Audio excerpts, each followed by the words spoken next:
In 1929, America was the richest country in the world. Just one day later, people were standing in line outside banks to withdraw their life savings. No war, no warning, just numbers falling, and the entire economy collapsing. This is exactly what happened to America in 1929. And this crash didn't just destroy money, it destroyed systems, trust, and lives. So the question is simple. How could such a large economy collapse so completely? Let's rewind back to the party before the crash. The Roaring '20s, when everything seemed perfect.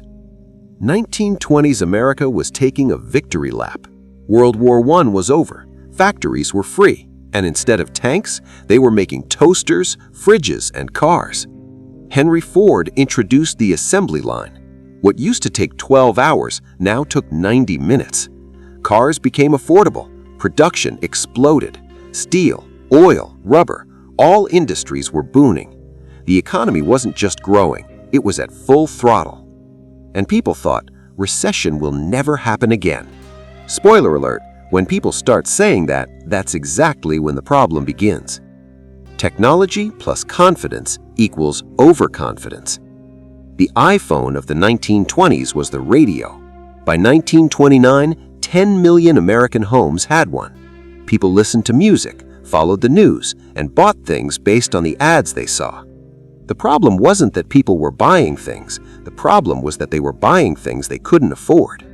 Welcome to Buy Now, Pay Later 1920s edition. Want a car? Installments. Want a radio? Installments. Want a fridge? Installments. And the banks? They said, no problem, sign here, we'll figure out the rest. This wasn't economic growth, it was a debt-fueled fantasy.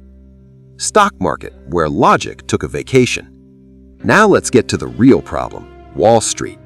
The stock market had become a game, and the rules were simple.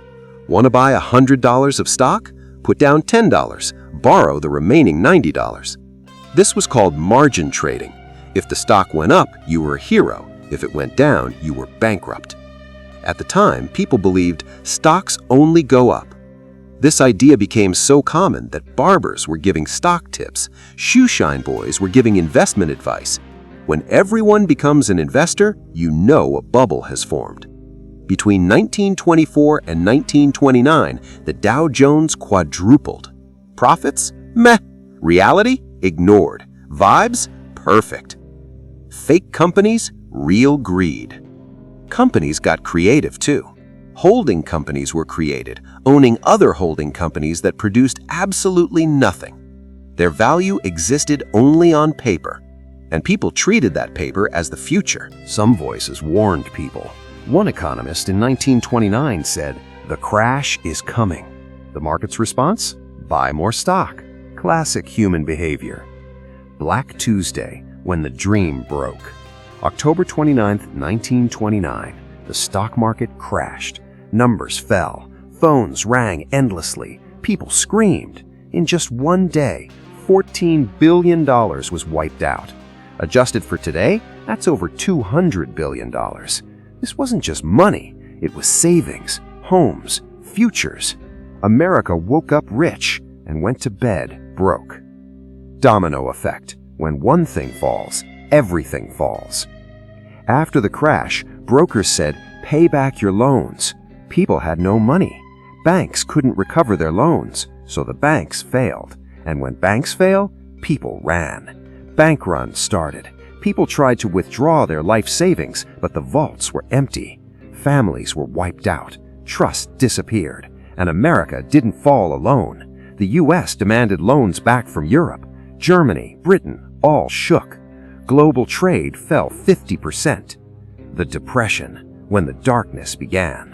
By 1931, unemployment reached 25%. 1 in 4 people who wanted to work couldn't find a job.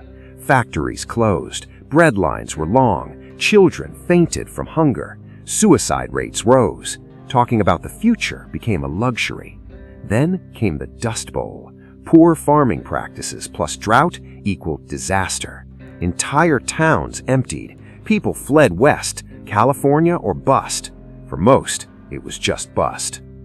Government failure. People broke. President Hoover said, "The government will not intervene."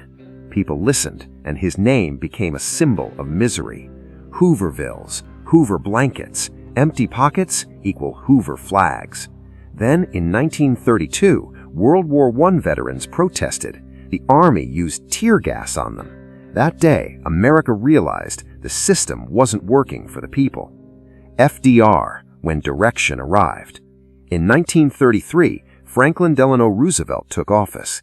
He said, "The only thing we have to fear is fear itself." And he didn't just speak, he acted. Job programs started.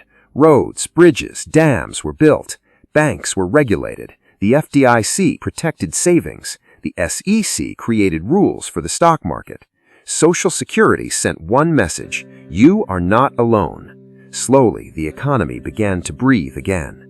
Final lesson: pocket economics style. The Great Depression wasn't an accident. It was the result of overconfidence, easy debt, no regulation, blind optimism, and the most important lesson: when growth relies only on debt, a crash is just a matter of timing. Today, when we see stock bubbles, credit cards, buy now, pay later, history isn't just reminding us, it's warning us.